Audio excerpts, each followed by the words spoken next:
TLDs, that is thermoluminescent dosimeters, are worn by all the radiation workers, and whenever there is overexposure or excessive exposure is reported by the regulatory authority, or in India that is Atomic Energy Regulatory Board. So panic occurs in all the organizations or to the individuals.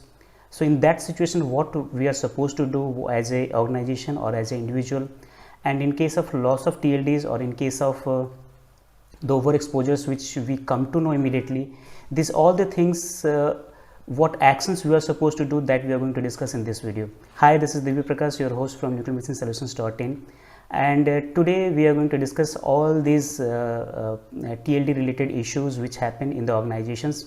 So let's begin and see what are the things we have in our this presentation. So the presentation overview, we have what is the TLD reading process, means how TLD starts from one place to the it is in the organization, then it is sent for the reading lab, that is personal monitoring services lab, and then when there is overexposure happens, what it happens. These are all the processes we will be seeing in this presentation, and then we will be seeing some dose limits, dose constraints, and then the actions in case of overexposures, which will include the actions of licensee and RSO. Overexposure investigations has to be carried out, and the various regions, what are the regions can be there in the overexposures, what are the documents needs to be prepared, and what are the preventive actions needs to be taken by the licensee. Then we will be seeing actions in case of known overexposures, and finally we will see the actions in case of loss of TLDs. So let's begin and see what are the process of sending the TLD to the personal monitoring services, and then the overexposure is reported. So first, the TLD is worn by the individuals for the monitoring period and generally it is a 3 months of period of time, and then it is sent to the personal monitoring services lab. There they do this readings, and when everything is fine, the readings are coming within the limits, so the readings are sent back to the organization, and it is filed and shown to the individuals. But in case of overexposures, what these PMS labs do, they send a report to the AERB first, that is Atomic Energy Regulatory Board, that is a regulatory body, and then they send a report to the AERB. AERB sends a mail and a letter to the organization, and this asks that one should investigate what is the reason for overexposure and then report back to the AERB. AERB forms a committee for that overexposure report investigation, and then they decide they have some query, or they wanted to know something more, or they wanted to close this case based on the investigation reports which have been submitted by the RSO and the licensee. So this is all the process of TLDs reading and the overexposure things. So this kind of letters, whenever there is a overexposure happens, the Atomic Energy Regulatory Board sends this letter, which says this is a reference number and overexposure identification number, date of issue, and for the kind attention, just I'm going to zoom a little. Your attention is hereby drawn to the intimation received by the division from the accredited personal monitoring services lab informing about the overexposure recorded by the personnel of your institution as per the details mentioned in the annexation word. The dose received by the personnel exceeds the dose constraint 10 millisieverts. Dose constraints, this we are going to discuss in the next slide, what is dose constraint, and they say 10 millisieverts in a monitoring period, or 30 millisievert in a calendar year, or 100 millisieverts in a block of successive 5 years, notified by the competent authority and the chairman AERB.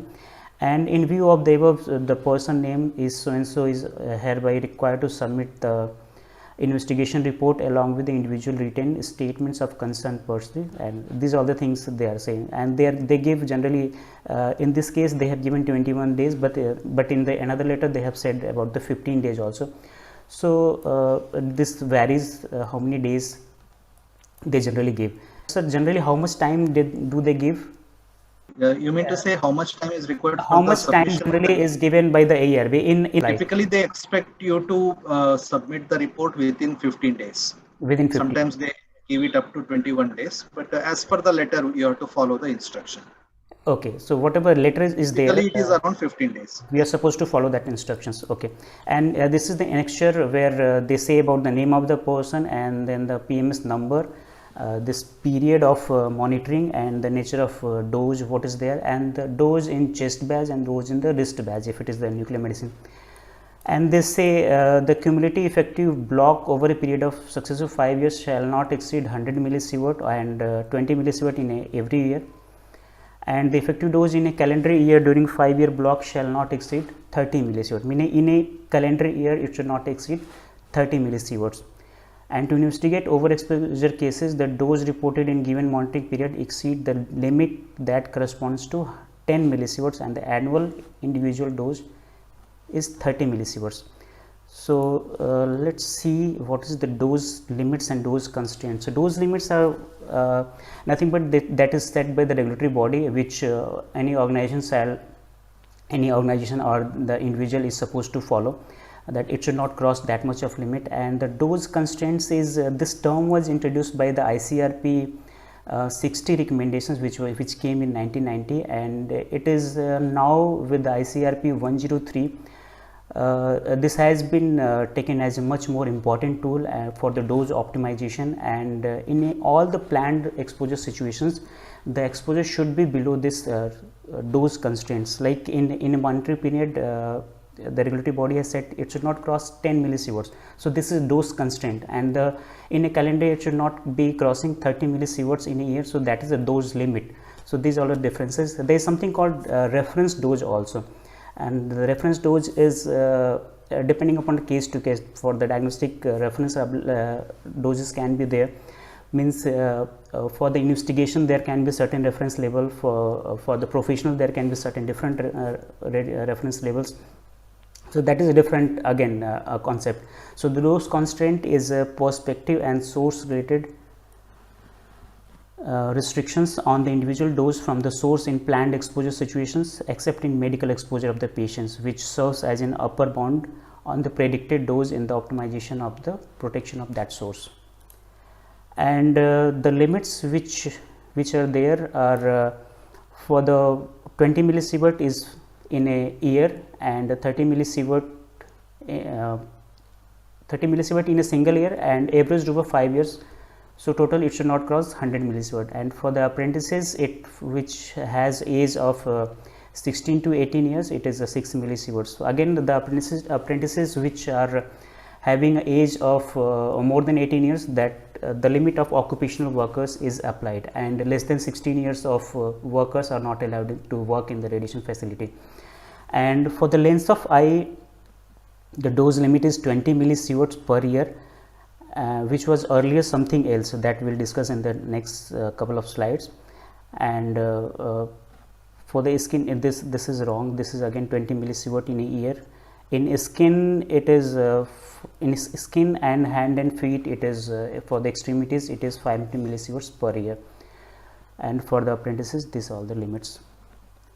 ICRP 60 recommendations for the length of eye was 150 millisieverts in a year, but in ICRP 103 they recommended again 150 millisieverts, but they said this limit is currently being reviewed by the ICRP task group, and the recommendations came finally. And in IAEA safety general safety requirement GSR part 3, which was published in 2014, they said that the effective dose to the eye, length of the eye, should be 20 millisieverts per year, averaged over 5 years, that is 100 millisieverts in a 5 years, and 50 millisieverts in a single year. So this 50 millisievert ICRP says, and in India it is recommended 30 millisieverts for the whole body, as well as this it can be for the lens of the eyes also, and for the extremities and skin it is 500 millisieverts. So this yes sir. Let me add one thing here. These are the recommendations under consideration in India. They are not yet implemented. Okay. So right now we are following 150 millisieverts only. But Okay. proactively we are looking into the facts that can we reduce it to 20 millisievert as a just like dose constraint. But right now we are following 150 millisievert. Okay, Except means for the some European AERB has countries. not yet recommended for the lens of the eyes this 20 Right. millisieverts. It is That's right. still Right 150. now it is 150 millisievert, but we are Okay. trying to reduce it in the coming days. Okay, okay, fine, fine. And this was the letter which was saying that this is the 21 days, and here they have given 15 days. So whatever they give in the letter, that one should follow, and we should not actually wait for the 15 days or 21 days. Whenever we are ready with our reports, we should submit as soon as possible, because that has got all other complications. They stop all the NOCs, they will not give you further no objection certificate for the sources, radioactive sources. So this has a lot of implications. So once it is the report is report is ready, we should submit it as soon as possible. Regarding the responsibilities, who is responsible to submit the overexposure report? So recently AERB has issued a letter on 13th May 2021, and they say the requirements, the investigation in consultation with RSO in case of excessive of exposures, means the licensee is responsible for conducting investigation in consultation with RSO for any case of excessive exposure. So licensee is responsible, but they will act on the consultation with the RSO. And once this letter is issued from the AERB, within couple of days another letter comes from them saying that issuance of no further regulatory clearances, means a mail comes or the letter comes that they will not be issuing any further regulatory clearances. So this is the letter which they have sent. So we should close this matter as soon as possible whenever it is we are ready with our reports. Otherwise, because sometimes what happens, if we do not submit properly all the reports, it goes for more than one of my colleague he was saying, like, for past 3 months here all these regulatory clearances has been stopped. So it can be a big trouble. Along with this mail, they send this TLD awareness guide and this investigation pro forma, and there is one self-assessment questionnaire. This TLD awareness guide looks like this. 2 pages instructions comes with this letter, and in the investigation format they send this letter which keeps the institute details and what all the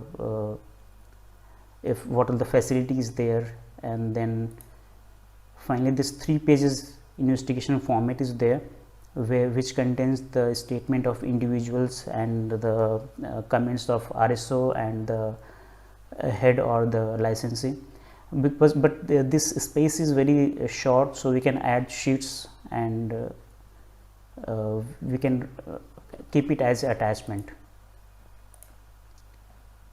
So this is the filled form which I just kept it for the reference, so that one should be able to make these letters.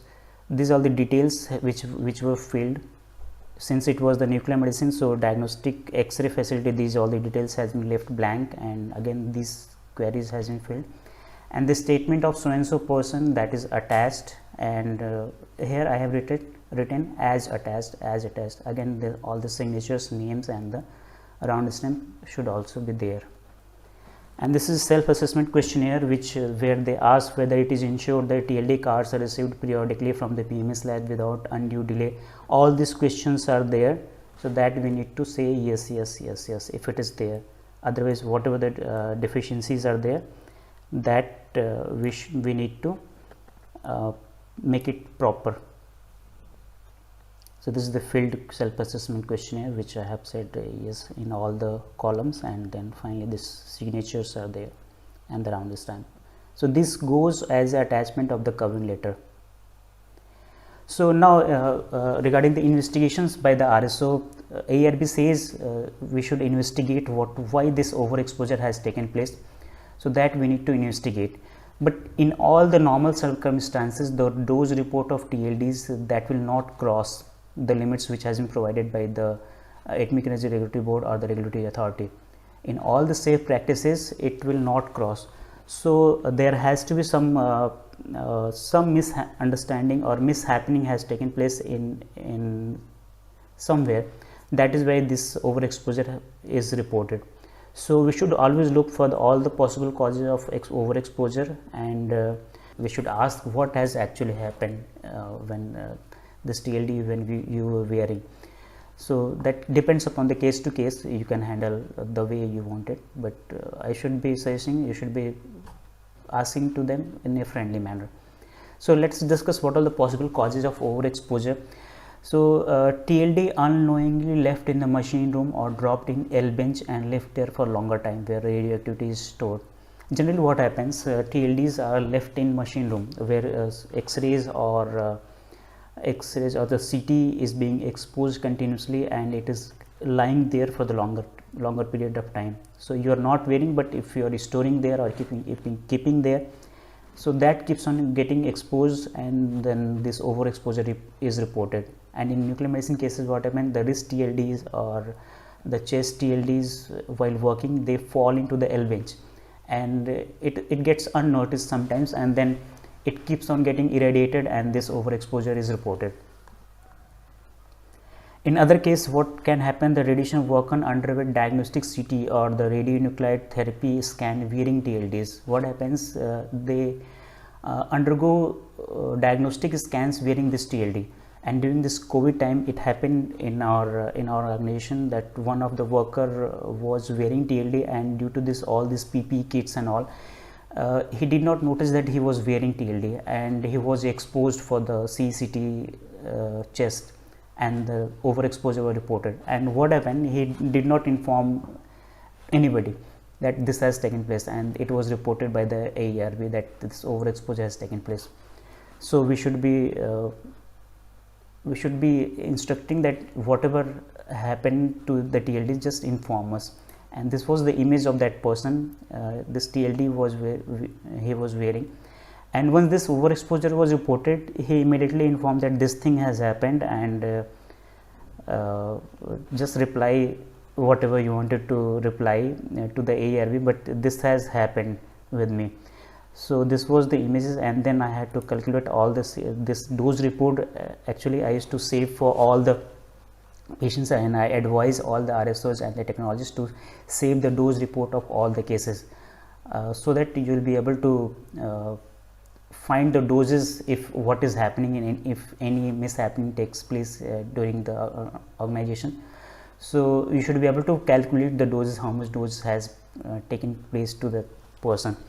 So in this case, the person was exposed with the effective dose of this 16.93 millisieverts, and this CT dosimetry we will be discussing in our next presentation, and how to calculate with this dose report, how this DLP is this much, and how this is being calculated to 16.93 millisieverts. This we will be discussing in the next presentation, where we will see CT dosimetry. So the next possible reason can be intentional overexposure of TLD to bring management and RSO in trouble. What happens if there is some fight with the organization from that individual? What do they intentionally expose the TLDs, and then they resign, and then they go. Readings comes after 3 months, 6 months, and then the organization gets in trouble. So because of that, to make the organization in trouble, or if there is a fight with the RSO, they will bring you in the trouble. So they intentionally overexpose the TLD, and then they leave the organization. So this thing can also happen when you are not there, because as a RSO or as a licensee, you cannot be always there 24-hour monitoring to someone. Whenever they find the time, they do their whatever they wanted to do. So this thing can also happen. Or the most important thing happens in TLD overexposures is the improper storage of TLDs post working hours. Means the TLDs are not kept in an area which is non-radioactive. So in my case, see the TLDs are stored in a non-radioactive area where staff is sitting. That can be an admin room or the reception area or the doctor's room, which is a non-radioactive area. And it should not be stored in a machine room where there is TLD and it is a machine room. So this will be kept on getting exposed, and this overexposures will be reported. In my case, what I did, I made a box which is a transparent one, named as the individuals, and then whoever TLD is not coming, that will be coming to know every day. So every day morning you just issue the TLDs, and in evening just check whether all the TLDs are coming back to not. So this way we can prevent this storage issue. So in my case, the action plan for no further occurrence was all the radiation workers were instructed to take clearance from the RSO before proceeding on long leave. Because what happened in my first case, the individual went on leave and leaving the TLD in the machine room, and then he came after 20 days, and he said he has taken the TLDs with him, and once he comes back he will return, but it was left in the machine room, and when this overexposure was reported, then he was saying it was left in the machine room, and this transparent glass box was made, and every 3 months this purpose, use and storage of TLDs, I used to take class to all the staff, and that should be included in the annual training program. Any other possible reasons you suggest? I think, yeah. One of the most important mishandling of the TLD, the service provider also gives one extra TLD called control TLD. It is supposed to measure the background in that area, but many people have the misconception that it should be kept in the control panel or control console. Okay, It should not be done. It should not be done. It should be kept in the low background area or sitting area, non-radiation area. Yes, yes. And any other cases? Yeah, I think in industrial radiography or industrial radiation areas, also you get overexposure cases because of the workers are not properly informed. So that is also a possible reason. Right. There is also one more problem in industrial radiography. Many times they will be doing the field work, so they carry the TLD along with them to field, and invariably they leave it in the toolbox, and toolbox will be always, it may be lying in the field or it may be a hot area, so TLD will tend to get overexposed in such cases. And also in case of service persons, where they will be doing service of X-ray, CT, those things, so they are allowed to take TLD to their home, because next day they will be going for the service directly from their home. Yes. So in such cases also there are many cases of mismanagement of TLD. They lose TLD because they have taken it home. So there are many such cases, which can be easily avoided by taking little bit extra precaution and care. Okay. And I heard somewhere that this dental X-rays are also giving overexposure because of leaked X-rays.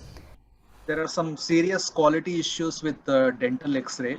Initially, we never thought that there is a possibility of excess exposure in dental procedures, but we have now realized that dental X-rays, people don't take precaution. Many times they stay very close to the patient and take many X-rays, because digital X-rays now it has become very handy. They shoot many X-rays, but they stay very close to the patient. This should be strictly avoided. Somewhere it should be brought out, very nicely to all the dental surgeons and doctors. They should not be very near to the patient when they are taking X-ray. They should not hold the probes, those recording probes, while taking X-ray. They should step back. There should be some kind of marking, yellow marking. Stay away from that yellow marking and then shoot.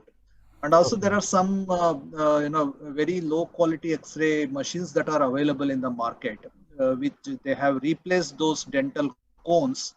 Instead of metallic cones, they have replaced it with plastic cones to reduce the cost. This will not only increase the patient dose, but it can severely compromise the safety of radiation workers. So if anybody is having plastic cone dental X-ray, they should revisit the safety part, and they should ensure that these cones are replaced with metallic cones. Okay. And any other possible reason which you have come across, what apart from what we have discussed so far?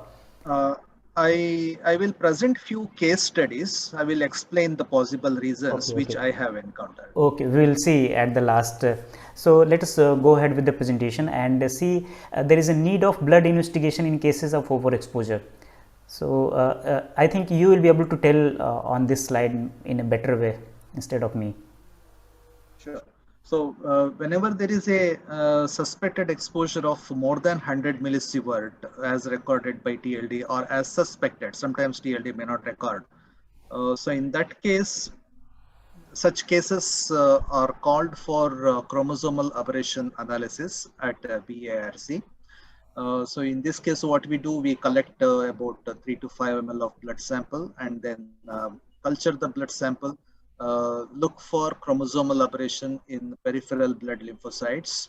So certain chromosome aberrations such as dicentrics, which are highly specific to radiation exposure, can serve as a very reliable indicator of radiation exposure. So if there is any mismanagement with TLD or any other thing that can go wrong with TLD can be nailed down here to ensure ascertain that the exposure is genuine.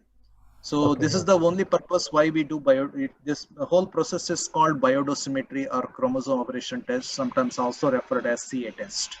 Okay, so is it done after 100 millisieverts overexposure or the 500 millisieverts overexposure? So it is done above 100 millisievert because these tests they have the minimum detection limit of 100 millisievert, which is a Okay, very important dose, as you know that it is a dose limit for 5 calendar years. 20 millisievert averaged over a period of 5 calendar years. That is our dose limit.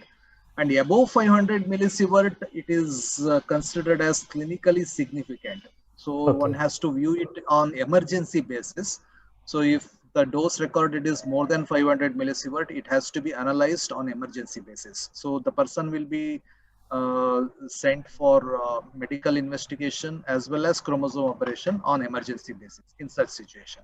Okay, and this CBC complete blood counts, that test is also required or is it not required Yes, apart from yes, this it is one? part of the investigation. Chromosome aberration analysis is not the final. It also involves medical checkup, urine analysis, and then CBC, complete blood count analysis, sometimes sperm analysis, and also sometimes if it is localized exposure, analysis of the skin. So many things are involved in the whole procedure.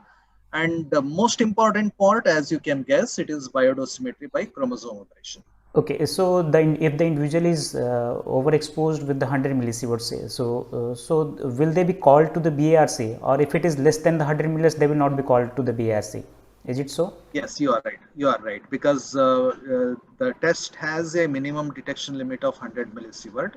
So there is no point in calling such cases to for chromosome aberration test. But having said that, sometimes some reportable incidents, the TLD may go wrong. Some suspected severe exposure, possible severe exposure, even if TLD has recorded less than 100 millisievert, if it is a reportable incident, then such cases also will be called for chromosome aberration test. Okay, okay. It may be less than 100 also, but they will be called if it is Yeah, only 10. some cases, very rare cases where some accident has happened and we cannot rely on Okay. the reading read by TLD. Like for example, collimated beam or the source is lost. The person may not be wearing TLD at all. There are many uncertainties which we cannot resolve by TLD. In such Okay. situation, we go for biodosimetry. Okay, okay, okay, okay. Great. Thank you so much for this. Yeah. Well, So let's go further. And then the final submission of the overexposure report by the organization. This was the letter which we made to the head RSD, Radiation Safety Division, and which had the statement of the individual and the investigation report submitted by the RSO, the clarification, justification, and the preventive action statements by the head of institution. That is, means the licensee should give some justification or whatever the administrative actions has been taken to prevent this further recurrence, that statement. And since it was around 76 millisieverts of chest tube, so we carried out blood investigation report, which though it was not very much necessary, but we attached that blood report also. And in the field of pro forma for investigation, which was provided by the Atomic Energy Regulatory Board, so that we also filled, and this self-assessment questionnaire, and the correspondence details of PMS vendor regarding use of same TLD for 2 monitoring periods. In our case, it was a case to case, because in your case it may not be there, because our TLD whole packet was lost of 1 period, so the same TLD was continued for the 6 months.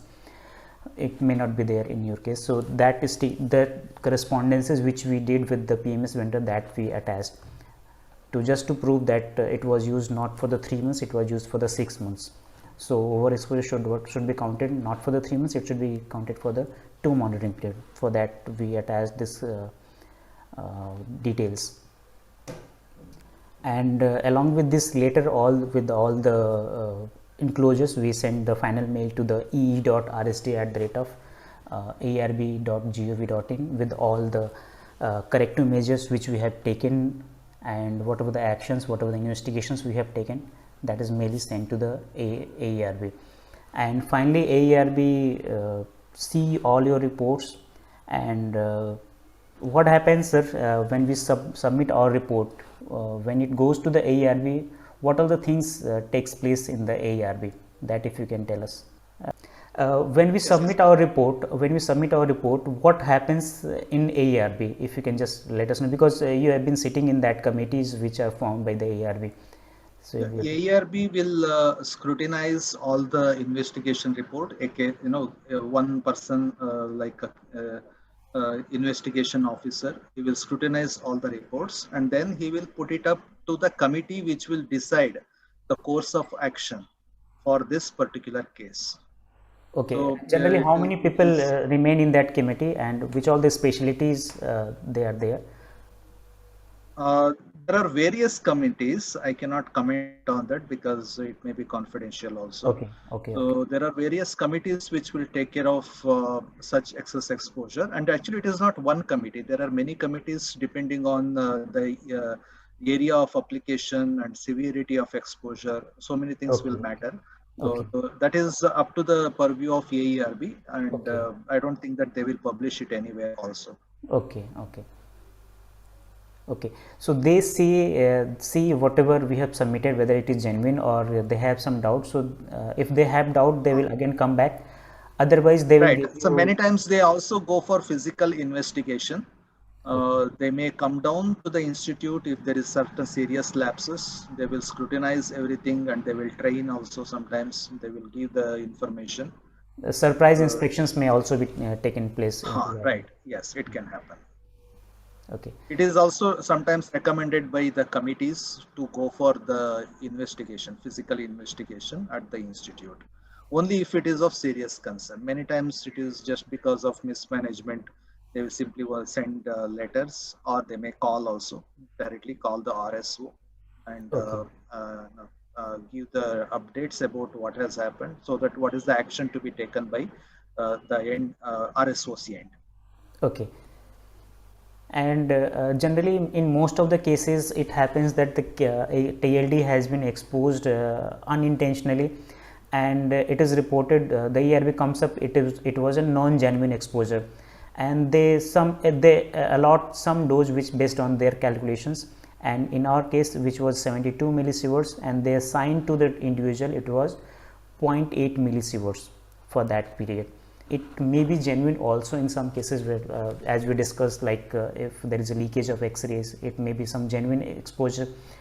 And in some emergency cases or the accidents, it can be a genuine case where individual was exposed in reality, and the same reading was shown by the TLD. But in most of the cases, what happens, it is a non-genuine cases. So this is the final closure report comes from the AERB if it is if AERB satisfied with all our papers which we have sent. And the tentative time which takes to resolve such non-compliances or such cases, in my case the first letter came on the 6th July 2021, and the closure letter came on 29th July. So within the month it was all closed, and in the second case the first was reported on 7th of October and it was closed on 26th of October. So generally around 20-25 days within the month, this type of cases gets closed if you submit your report properly. And now discussing about actions in case of known overexposures. What happens in sometimes the TLDs fall into the machine room, and you come to know that it has fallen in the machine room and it might have been exposed a number of times, and you come to know. Then what you do, you should immediately inform to the personal monitoring services vendor, that is PMS vendor, over the email for the replacement of TLDs, saying that this has been overexposed due to these all the things as per your case. And what PMS, what they do, they immediately replace the TLD, they send the new TLDs, and whatever readings comes for those TLD which has been accidentally overexposed, that is not counted in the individual's record, and the PMS even does not report to AERB. So everything gets sorted if you come to know and if you inform the PMS vendor well in advance. So TLDs gets replaced and nothing happens. So always we should try that if something is happening like this, we should inform to the PMS vendor for the replacement of TLD. We should not hide. If we hide, the number of repercussions can be there. And now in case of loss of TLD, what we are supposed to do is simply inform to the PMS vendor for the replacement. There is nothing more need to be done. They will charge some amount for the replacement for the issuance of new TLDs, and that's all from our end. So in case of loss of TLDs, we should not be worried about. We should immediately inform to the PMS vendor, and nothing more to be done. There are some case reports which will be shown. Thank you, Dibya ji. I just want to highlight some of the cases we have encountered in the past. I want to highlight some of the cases we have encountered in the past. Most of them are mismanagement of TLD, and some of them are genuine exposures also to the radiation worker. And many of these cases can be easily avoided. In one of the case, it was a really worrisome type of case. A radiographer, he took all the TLD badges and he pasted them on X-ray head, couch, etc. because he was not informed how to use the TLD at all. So his intention was this TLD badge, as the name suggests, Thermoluminescent Dosimeter. It is meant for measuring the primary X-ray beam. So he was trying to measure the X-ray beam from his X-ray machine. So proper information should be percolated to the end user by the institute or by the RSO. And in the second case, it was a very genuine case, not from the exposure point of view. A patient comforter, he lost his TLD while positioning a small child, pediatric patient, for X-ray. And the child was very restless, and while positioning, the child caught hold of the TLD and held it throughout the procedure. After that, the child threw the TLD into the couch somewhere it remained hidden, and he didn't realize over the whole day the exposure went on with several other patients, but at the end of the day it was realized. But unfortunately, he didn't report it. Finally, when TLD was read, it was reported as excess exposure case.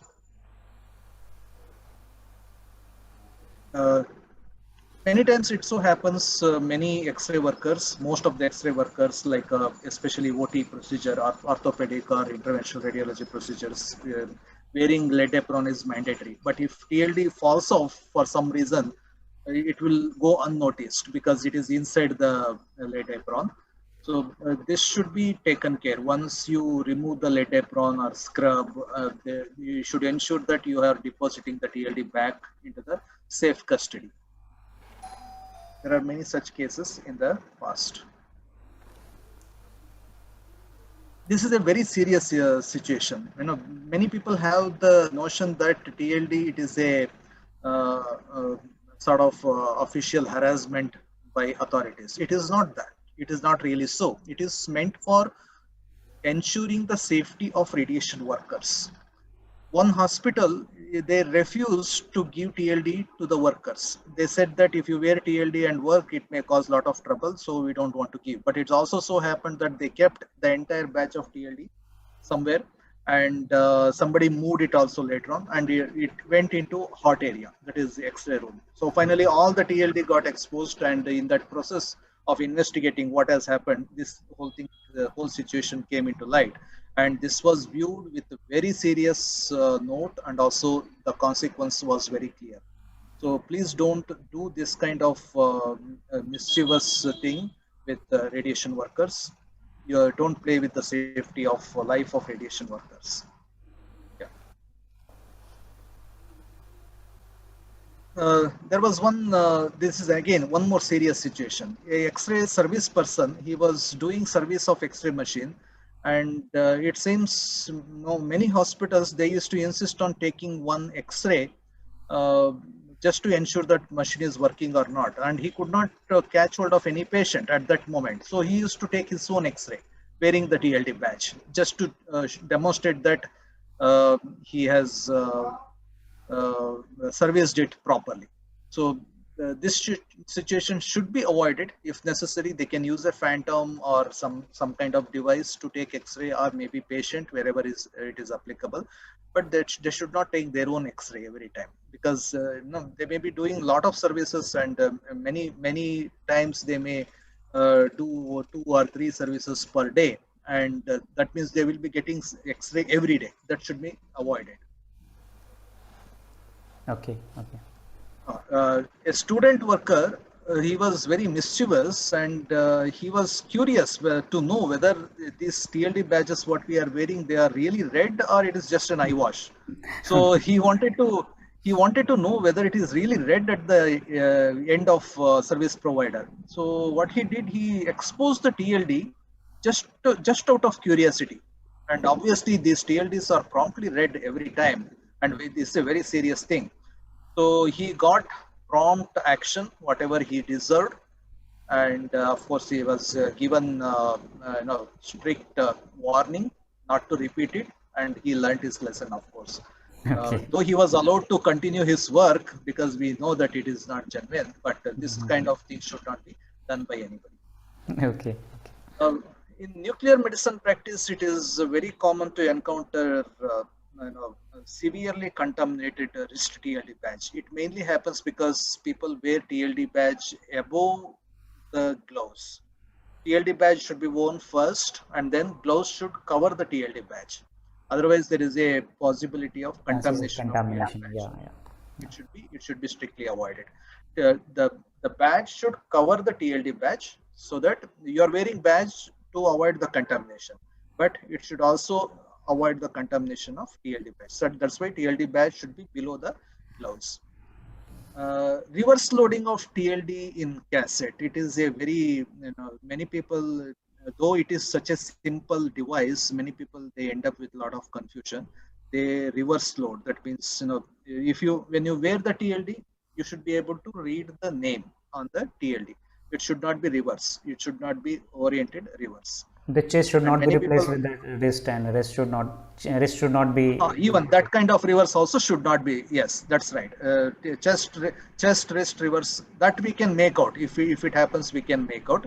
But sometimes it so happens that orientation, top portion will become bottom Okay. portion. So Okay. Okay. that is also There a is a very notch. serious There concern. is a notch in the TLDs Yes, which yes, says that yeah. which Actually, child it is is not possible to reverse load, but with a brute force, they end up forcefully they reverse do it. loading it. Yeah. Forcefully they do Yes, it. so that should not happen. And even reverse loading of the cassette, sometimes they use brute force and simply load it.